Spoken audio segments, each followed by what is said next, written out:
पृथ्वी शान्तिरापः शान्तिरोषधयः शान्ति वनस्पतयः शान्ति शान्तिर्विश्वदेवः शान्तिर्ब्रह्म शान्तिः सर्व शान्ति शान्तिरेव शान्ति सामा शान्तिरेधि। ओम शांति शांति शांति। क्या मतलब है? तीनों लोकों में शांति कीजिए प्रभु, जल में, थल में और गगन में, अंतरिक्ष में, अग्नि में, पवन में, औषधि, वनस्पति, वन, उपवन में, संपूर्ण विश्व में, अवचेतन में, संपूर्ण विश्व में, अवचेतन में, जीव मात्र के हृदय और जगत के कण कण में। अब इसमें क्या गलत कह रहा है ये? संपूर्ण विश्व की, जीव जंतु की भी बात कर रहा है, कण कण की बात कर रहा है। इतनी पीस। कौन ऐसी आइडियोलॉजी है जो बात कहती है कि हम सबको अपना मानते हैं? Happening in your society. अपनी रूट से नफरत आपको मदरसे में भी मिल रही है, अपनी रूट से नफरत आपको पॉलिटिक्स में भी मिल रही है और यूनिवर्सिटी में भी मिल रही है जो प्रोग्रेसिव है। सब अपने रूट से आपको नफरत करा रहे हैं। अब वही नया पाकिस्तान है तो फिर नया क्या है?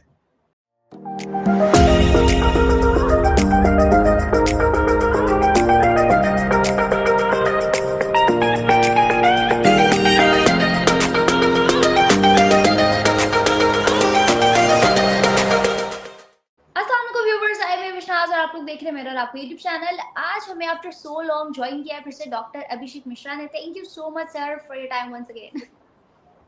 Thank you Mahvish, it's always a pleasure to be with you. Thank you so much. मुझे लगा माफी मांगने गलती हो गई आके। नहीं, आपके सभी दर्शकों को आप? How is everything going on? Usual, nothing special, routine, what else? Okay, coming forward towards the topic. आज हम जिस टॉपिक पर बात करने जा रहे हैं, शाइला रशीद एंटी मोदी जो है ना पॉलिटिकल पार्टी थी और बहुत ज़्यादा उन्होंने अपने दौर में काम किया मोदी के खिलाफ। और उस टेन्योर में यू नो कि इंडिया के अंदर क्या सर्कमस्टांसेस चल रहे थे, किस तरह के सारे सिनेरियोज होते थे, things were totally against Modi. और फिर after like when PM Modi came into power और आज जो इंडिया है, आज जिस तरह से चीज़ें चल रही हैं, दे आर क्वाइट डिफरेंट। आज वही शाइला रशीद है कि वो नरेंद्र मोदी की पार्टी को सपोर्ट कर रही हैं, वो एंटी मोदी से हटके मोदी सरकार के फेवर में आ गई हैं। क्या वजह है, किस नज़र से देखते हैं आप कि ना सिर्फ दुनिया के मतलब इधर उधर की कंट्रीज, ना सिर्फ पाकिस्तान बल्कि विद इन इंडिया भी चीज़ें जो हैं यूं कल्टी मार रही हैं और मोदी सरकार को फेवर करने पे तुली हुई हैं? देखिए, बड़ा अच्छा क्वेश्चन है कि Modi is winning over all his opponents in and if I may say so इन ड्रूव्स। उसका कारण है कि जब आपकी लीडरशिप का जो इनर इंस्टिंक्ट है या जो उसका इंटेंट है, अगर वो प्योर है, वो पायस है, तो वो फिर लोगों को इन्फ्लुएंस करता है। वो आपके कट्टर दुश्मनों को भी इन्फ्लुएंस करता है। आप अगर बातें समझा रहे हैं तो लोग समझते हैं, और मोदी जी ने यही किया। मोदी जी की पर्सनालिटी कोई ऑर्डिनरी पर्सनालिटी तो मैं नहीं मानता। Modi ji is a gifted leader है यार, ये सच बात है। वो सिर्फ अब इंडिया के लीडर तो रहे नहीं, is not a prime minister of the India, he is basically prime minister of world if I may say so. तो वो उनके अंदर वो कला है। शैला रशीद एक यूथ आइकॉन थी, जेएनयू की प्रोडक्ट थी, और एंटी इंडिया इंस्टांस जो था, कश्मीर में इंडिया एक ऑक्यूपाइंग फोर्स है और ये सब को वो बात कहती थी। तो Shaila Rashid was not a small face. Shaila Rashid एक बहुत, is not a small face. She was a poster girl of anti-India rhetoric, of India's Kashmir policy, or of India's position on Kashmir. और वो उन सबको रिप्रेजेंट करती थी. She was the voice of so-called dissent in India, at least on Kashmir issues. But what she has done, अब वो जो कह रही हैं, it's a volte face, I mean it's a somersault. तो अब वो ये कह रही हैं कि मोदी एक बहुत जबरदस्त लीडर है। जो मोदी जी ने किया वो वेलकमिंग है। कश्मीर गाजा नहीं है, कश्मीर दूसरा है। मोदी जी के लीडरशिप में कश्मीर में जो डेवलपमेंट हुई वो हम सोच नहीं सकते। This is nothing but miracle कि आपका कट्टर दुश्मन जो ये कह रहा हो कि भारत तेरे टुकड़े होंगे इंशाअल्लाह इंशाअल्लाह, जो ये कह रहा हो कि आरएसएस की और मोदी की कब्र खुदेगी जेएनयू की धरती पर, आप कब्र खोद रहे थे और अब आप जो है फूल दे रहे हो, वो भी गुड लक के फूल दे रहे हो। तो कुछ तो बात है मोदी जी में कि उनकी लीडरशिप में कुछ बात है। उनकी कश्मीर पॉलिसी, जिस डेफ्टली उन्होंने कश्मीर को डील किया और कश्मीर के लोगों को बताया कि हम आप एक है आपका रिलीजन आपका पर्सनल इशू है, सारी दुनिया में ये बात अब जा चुकी है, और आप हमारे साथ आइए, आप अपने धरती से जुड़िए, आप अपने सोसाइटी से जुड़िए। और वो बात वो कम्युनिकेट करने में बहुत हद तक सफल हुए हैं। तो this is the positive thing about prime minister Modi. और वो एक के बाद एक अपने दुश्मनों को जीतते चले जा रहे हैं। 2024 का इलेक्शन राउंड द कॉर्नर है, बिकॉज मार्च में तो मेरे ख्याल से वोटिंग शुरू हो जानी चाहिए। नवंबर में भी जी खत्म हो चुका है, बचा दिसंबर, जनवरी और फरवरी, 3 महीने का खेल बचा है। अब 3 महीने में आप ये कह लें कि मोदी जी के पास जो करना था वो कर चुके हैं। और मेरा ये इंस्टिंक्ट ताल उन्होंने ठोक दी है। वो कह रहे हैं मैं आ रहा हूँ तीसरे टर्म के लिए, और जब मोदी जी ने कह दिया कि वो आ रहे हैं तीसरे टर्म के लिए, तो लोगों को मानना ही पड़ता है कि हाँ भाई वो आ रहे हैं तीसरे टर्म के लिए। कॉन्फिडेंस है भाई उनको अपने अंदर, अपने एक्शन का, कर्मों का। आपको कॉन्फिडेंस और घमंड में अंतर होता है कि घमंड जो होता है वो बिना किसी बेस के होता है, कोई उसका आधार नहीं होता। लेकिन जो कॉन्फिडेंट होता है उसके पीछे हार्डवर्क होता है, मेहनत होता है, डेडिकेशन होता है, जिसे कहते हैं बर्निंग द मिडनाइट ऑयल होता है। तो वो सब मोदी जी ने किया है। और यही है कि शैला रशीद जो है वो आज एक डिफरेंट ट्यून की बातें कर रही हैं। वो मोदी जी को एक अपना लीडर मान रही हैं। और I give this credit to prime minister Modi's personality, which is वो गजब है उनकी पर्सनालिटी। दुश्मन को कैसे जीता जाता है ये मोदी जी को गिफ्ट में मिला हुआ है जी। वो गिफ्ट तो हमने देखा। एक तरफ इसराइल के साथ अल-ऐलान उन्होंने कहा कि हम सपोर्ट करेंगे, दूसरी तरफ फलस्तीन को भी ऐसे नहीं छोड़ा, फलस्तीन को भी एड जा रही है, फलस्तीन की भी मदद हो रही है, वहाँ के जो मजलूम बच्चे मर रहे हैं उनके लिए भी पोस्ट लग रहे हैं। तो पॉलिटिकल पॉइंट ऑफ व्यू से तो no doubt no one can beat है। अच्छा, अगर बात की जाए पाकिस्तान के पॉलिटिशियंस की और इंडिया के पॉलिटिशियंस की, no doubt there is no comparison, but still one thing can be compared. Few years ago Imran Khan said मैं बनाऊंगा नया Pakistan, and few years ago Modi सरकार said मैं बनाऊंगा नया Bharat, and see where today नया पाकिस्तान is and where नया Bharat stands. तो how you will differentiate? देखिए Here इसका I'll not say how you compare, how you will differentiate. ठीक है, डिफरेंस है कॉन्स्टिट्यूशन में ना। भारत की हजारों साल पुरानी कॉन्स्टिट्यूशन है और लोग उस कॉन्स्टिट्यूशन से जुड़े हुए हैं। वो कॉन्स्टिट्यूशन उनको उनकी मिट्टी से जोड़ता है। पाकिस्तान का कॉन्स्टिट्यूशन उनको उनकी मिट्टी से काटता है। पाकिस्तान को ये सिखाया जाता है कि तुम कौन नहीं हो। पाकिस्तानियों को ये नहीं सिखाया जाता कि तुम कौन हो, उनको ये बताया जाता है तुम कौन नहीं हो। तो वो जब अपनी मिट्टी से नहीं जुड़े हुए हैं तो लोगों की जो लॉयल्टी है वो अपनी मिट्टी से नहीं है, अपने कल्चर से नहीं है, अपने इतिहास से नहीं है। तो वो फिर किससे जुड़े, वो किसको अपना आइडियल माने? तो वो आइडियल मानते हैं मुगलों को। तो मुगलों ने तो एक दूसरे की गर्दनें काट के पावर ली हैं। औरंगजेब ने तो अपने ही भाई दारा शिकोह की हत्या करवा दी थी, अपने ही बाप को पकड़ के जेल में डाल दिया था। शाहजहां को तो जेल में डाला उसने। तो आपका अगर आपका जो हीरो है वो सोमनाथ का मंदिर तोड़ने वाला है, ठीक है ना, जो सोमनाथ का, अभी मैं किसी पाकिस्तान के ही चैनल पे देख रहा था, कोई आपके ही जैसे कलीग ने बनाया था, वो आपके सिटीजन से पूछ रहे थे कि साइंस या जिहाद, तो उन्होंने कहा जिहाद, साइंस का क्या करना है? उन्होंने कहा जिहाद के बल पे ही हम तो सोमनाथ तोड़ेंगे। तो ये आपके हीरोज है ना, मिट्टी से आपका कोई कनेक्शन नहीं है। मिट्टी को तो आप घटिया समझते हो, आप मिट्टी को ठीक नहीं समझते।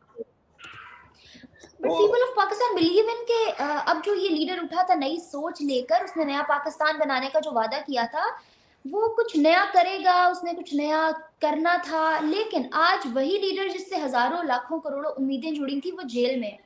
On another hand side, we got the same statement from India at the same time, और वो लीडर आज हमें ग्लोबली ग्लो करता हुआ दिखाई दे रहा है। भाई मैं वही बता रहा हूँ आपको ना, वही मैं बता रहा हूँ, उसको डिफरेंशिएट करने को आपने कहा। नया पाकिस्तान क्या था? अरे भाई एक चीज है कि मैं बोलूं कि यार मुझे ये अच्छा लगता है, अरे भाई ये क्या है और अच्छा क्या है?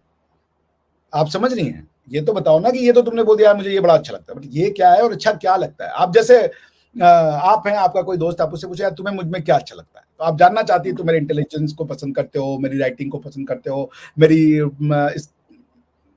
ये क्या एम्ब्रॉयडरी को पसंद, क्या चीज है बताओ? Give me the nuts and bolts, give me the details, delineated. तो अब नया पाकिस्तान क्या था? नया पाकिस्तान की जड़ें पुराने पाकिस्तान के इतिहास में थी। पुराने पाकिस्तान का इतिहास तो मोहनजोदाड़ो है।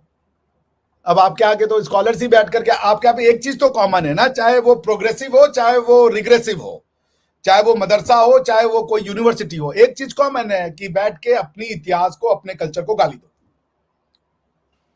ये कॉमन आपको मिलेगा, आपके प्रोफेसर्स करते हैं ये, कि वो अपनी इतिहास को हिंदुत्व कह के गाली करते हैं। सावरकर को उन्होंने बना लिया Hinduism.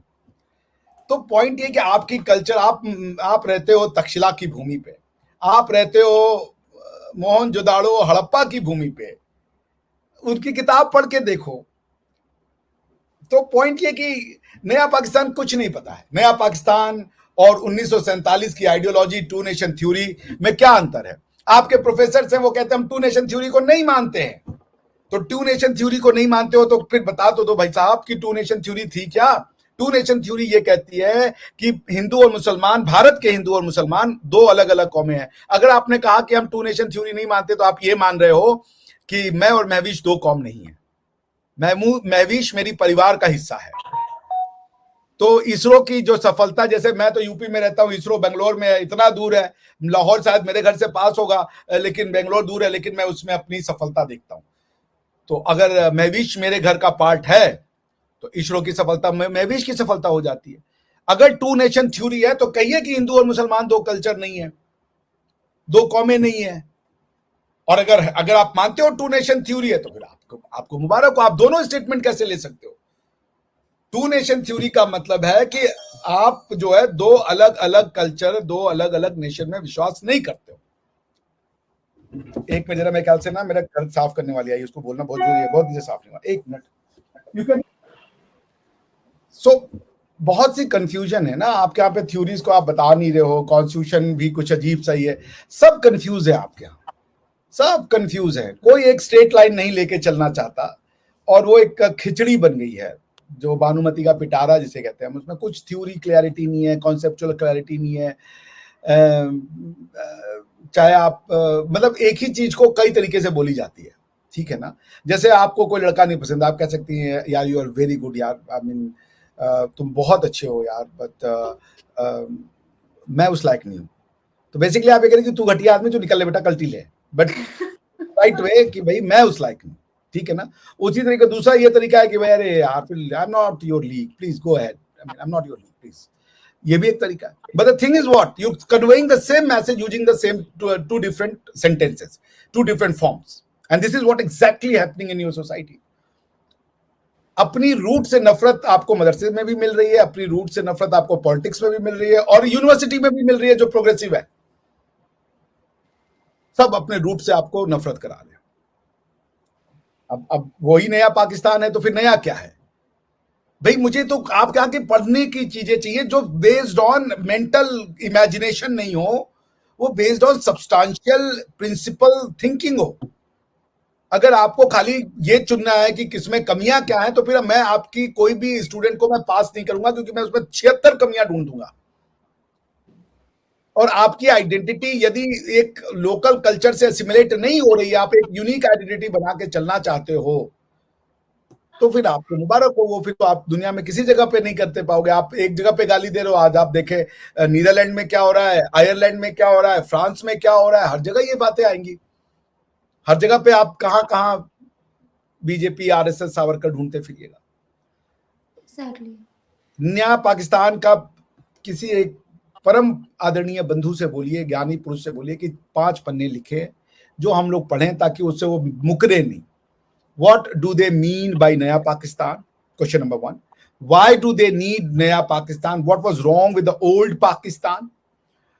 If there was something old with the Pakistan, what are the constituent of that old Pakistan? कि अगर old Pakistan गलत था, आइडियोलॉजिकली में गलत है, आप जैसे मोदी कहते हैं हम नया भारत बनाएंगे, उनका मतलब है कि हम कल्चरल रिवाइवल करेंगे, हम इंफ्रास्ट्रक्चर बनाएंगे, इकोनॉमिक ग्रोथ को करेंगे। अपने जो हीरोज हैं, हमारे जो इंडिपेंडेंस वाले, इंडिपेंडेंस स्ट्रगल के हीरोज हों, चाहे वो हमारे शिवाजी हों, चाहे वो हमारे राणा प्रताप हों, चाहे वो हमारे एपीजे अब्दुल कलाम साहब हों, चाहे वो कोई भी हो, वो हमारे भगवान राम हों, हमारी जो पुराण है, वेद है, उपनिषद है, ये हम इसको साथ में साथ करते हुए भारत की इंफ्रास्ट्रक्चरल डेवलपमेंट के साथ उसका जो ओल्ड वो है, क्या नाम है, आइडेंटिटी, उसको हम इंटैक्ट करेंगे। अब नया पाकिस्तान क्या है? नया पाकिस्तान इंफ्रास्ट्रक्चरल पाकिस्तान है या आइडियोलॉजिकल पाकिस्तान है? अगर नया पाकिस्तान पॉलिटिकल पाकिस्तान। तो फिर पुरानी आइडियोलॉजी खत्म हो गई, टू नेशन थ्योरी कैंसिल हो गई। टू नेशन थ्योरी कैंसिल हो गई, हिंदू और पाकिस्तान, हिंदू और मुसलमान अगर दो कौमें नहीं है तो फिर पाकिस्तान की कोई जरूरत ही नहीं है, there is no need.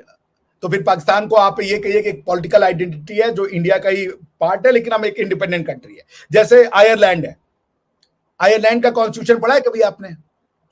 Ireland का कॉन्स्टिट्यूशन आप पढ़ेंगी, आयरलैंड के दो पार्ट है, साउथ आयरलैंड और नॉर्थ आयरलैंड।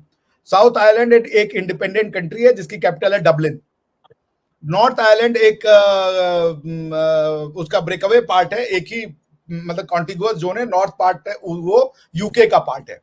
तो नॉर्थ साउथ आयरलैंड यानी आयरलैंड की कॉन्स्टिट्यूशन में लिखा है कि एक दिन वो आएगा जब ये नॉर्थ आयरलैंड को हम जोड़ेंगे अपने, ये उन्होंने लिखा है, जिसको आप अखंड भारत करके आप विलीफाई करती हैं।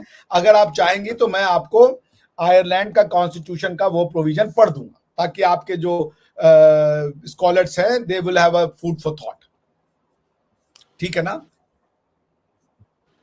आई गेस आपने मुझे पहले भेजा था एक दफा, I read it, it was a kind of मतलब relevant to their theories, but on another hand शायद इफ यू सी पाकिस्तान तो वो टोटली ऑपोजिट जा रहा था। इस तरह की कोई डिस्कशन की थी हमने, एग्जैक्टली आई डोंट रिमेंबर। नहीं, मेरे ख्याल से मैंने आयरिश कॉन्स्टिट्यूशन क्योंकि खुद ही अभी पढ़ा है, तो इसलिए मुझे नहीं लगता कि मैंने भेजा, मैंने किसी और चीज पे भेजा होगा। तो आप ये पढ़ें उनका ये आज आपके, अब मैं स्कॉलर्स के लिए ओपन कर रहा हूँ ना, वो पढ़ें और वो जा करके उसको एग्जामिन करें कि how do they see it, ठीक है ना? Sure, send it to me. कहाँ गया?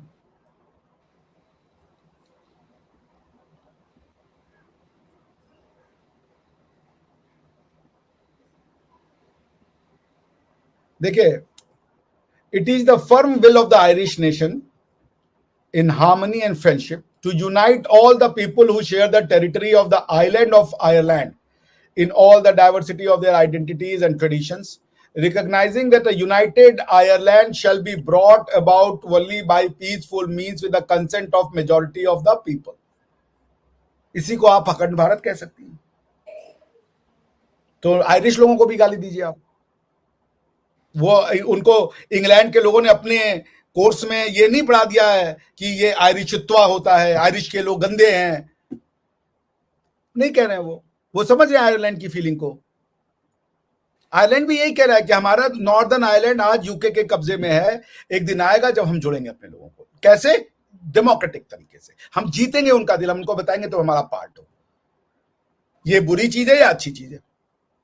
आयरलैंड के लोग गंदे हैं, हम हमारे यहाँ जो आपको पढ़ा दिया। तो पॉइंट ये कि नया पाकिस्तान अगर है तो बताओ पहले पुराना। अगर ये पॉलिटिकल आइडिया है तो क्या ओल्ड पाकिस्तान रिजेक्ट कर दिया आपने? Political two nation theory reject कर दिया आपने? आप उसको मुस्लिम लैंड बताते हो पाकिस्तान को, मोहनजोदाड़ो हड़प्पा को भारत की थ्योरी नहीं बताओगे आप? लोगों ने अच्छा इतनी किताबें लिखी, the Muslims position of Muslims in Hindu in India. मैंने आज तक एक किताब नहीं दिखी द पोजीशन ऑफ हिंदूज इन पाकिस्तान, एक किताब नहीं दिखी। आपके स्कॉलर्स जो है वो बैठ के डिस्कस कर रहे हैं मुस्लिम्स की पोजीशन इंडिया में क्या है। उनसे बोले एक किताब मुझे बता दे जो किसी स्कॉलर ने लिखी हो, पोजीशंस ऑफ हिंदूज इन पाकिस्तान। क्यों? उनको जीने का हक नहीं है? क्यों? सिर्फ एक ही आइडियोलॉजी को जीने का वो हक है, दूसरा है उसको हक ही नहीं है। आप किताबें लिखवा रहे हो, स्कॉलर्स, फॉरेन के भी स्कॉलर्स लिख रहे हैं। एक डॉक्यूमेंटेड किताब है कि what is happening with the Hindus of Pakistan ना? ये वो लोग कहते हैं जो कहते हैं हम टू नेशन थ्योरी को रिजेक्ट करते हैं। जिस दिन आपने टू नेशन थ्योरी को रिजेक्ट किया, आप मुस्लिम होना बंद हो जाएंगे as far as political identity is concern. मुस्लिम आपकी फिर एक रिलीजियस आइडेंटिटी है, सेक्युलर आइडेंटिटी है, घर के अंदर होगी, बाहर आप सिर्फ इंडियन होंगे। मैं भगवान राम में मानता हूं या मैं किसी में नहीं मानता, ये मेरा पर्सनल मैटर है। कोई मुझसे नहीं पूछेगा तुम्हारे मन में कौन भगवान है, बताओ मुझे। हो सकता है मेरे मन में अल्लाह चल रहे हो सकता है मेरे मन में बुद्ध चल रहे हो सकता है मेरे मन में कोई ना चल रहा हो, ये मेरा पर्सनल मैटर है, बहुत जाती मैटर है। लेकिन जैसे ही आप कहते हो मैं मुस्लिम हूं तो आप बता देते हो कि मेरे मन में अल्लाह चल रहे, बाकी सबको मैं रिजेक्ट कर रहा हूं। तो ये समझना पड़ेगा आपके पढ़े लिखे लोगों को क्योंकि आपके यहाँ के अनफॉर्चुनेटली जो अनपढ़ हैं, जो पढ़े लिखे हैं, वो एक ही बात कह रहे हैं, कहने का तरीका अलग है। समझ गई आप? मतलब एक कह रहा है कि अरे यार प्लीज यार तुम बहुत अच्छे हो बट मैं तुम्हारे काबिल नहीं हूँ। मतलब इसका तो आपको भी समझ में आ रहा है ना क्या है कि मैं तुम्हारे काबिल नहीं हूँ का मतलब है भाई निकल ले भाई, दोबारा मैसेज मत कर, परेशान मत कर मुझे। दूसरा तरीका क्या है कि भाई get out, how dare you even thinking about it. But both convey the same message. तो आप अपने स्कॉलर से पूछे कि आप टू नेशन थ्योरी को एक्सेप्ट करते हैं या रिजेक्ट करते हैं। आप लाइए स्कॉलर्स को, मैं बात करने को तैयार हूं। आप खुल के बात कीजिए हिंदुत्व पे, सब पे। पहले बताओ तो अपने लोगों को क्या We'll also try this. इस पे नो डाउट, इस पे पाकिस्तानी स्कॉलर्स का बात करना बहुत ज़रूरी है। I'll search around me, अगर कोई भी ऐसा मुझे इंसान दिखता है जो, अच्छा प्रॉब्लम ये नहीं है कि कोई होता नहीं है बात करने के लिए, प्रॉब्लम ये है कि कोई मानता नहीं है बात करने के लिए, कि हम जो है किसी स्पेशली फ्रॉम इंडिया हम ऐसे प्लेटफॉर्म पे आके क्यों बात करें, क्योंकि उनको पता है कि या तो वो झूठे साबित हो जाएंगे, या दूसरी ऑप्शन ये होती है कि आप डिफेंड नहीं कर पाओगे ज़्यादा देर तक अपनी बात को। But still I try my best कि इस सारे जो तो इन्फॉर्मेशन है मुझे एक ना बात बताओ, मैं भी इस जैसे आयरलैंड, आप जर्मनी में जाओ, मान लो कल को आप विदेश जाती हो, तो आप जर्मन सिटीजनशिप ले लोगी, फ्रेंच सिटीजनशिप ले लोगी, अमेरिकन सिटीजनशिप ले लोगी। पाकिस्तानी रहते हैं ना, वो अमेरिकन सिटीजनशिप लेते हैं ना, तो क्या वो वहां के कल्चर को नहीं एक्सेप्ट करते? ये इंडियन से इतनी नफरत क्यों? क्यों इतनी नफरत?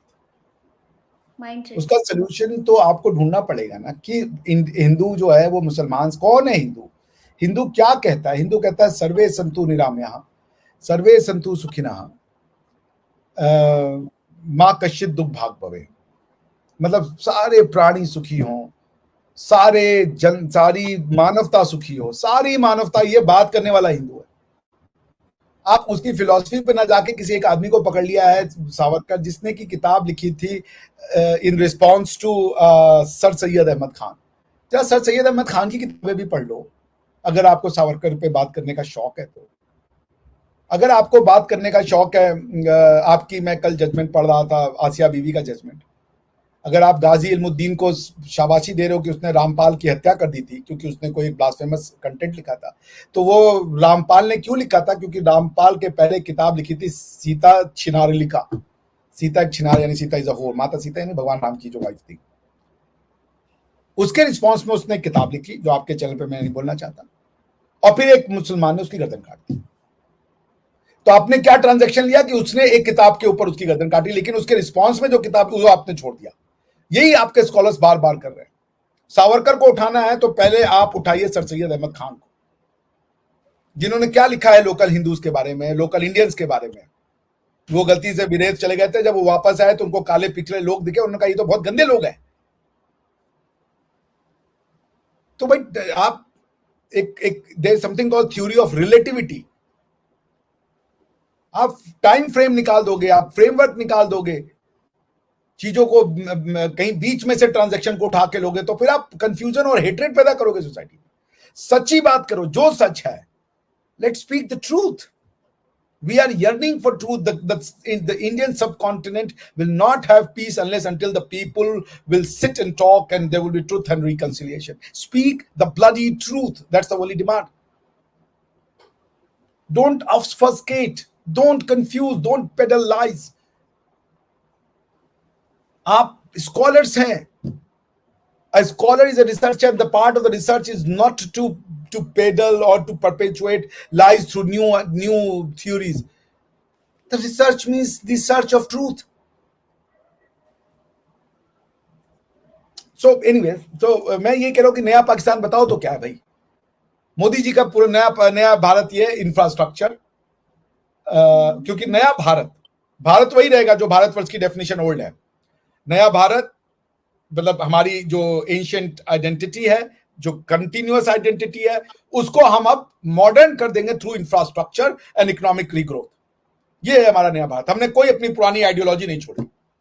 हमारा है कि भारत का मतलब क्या है कि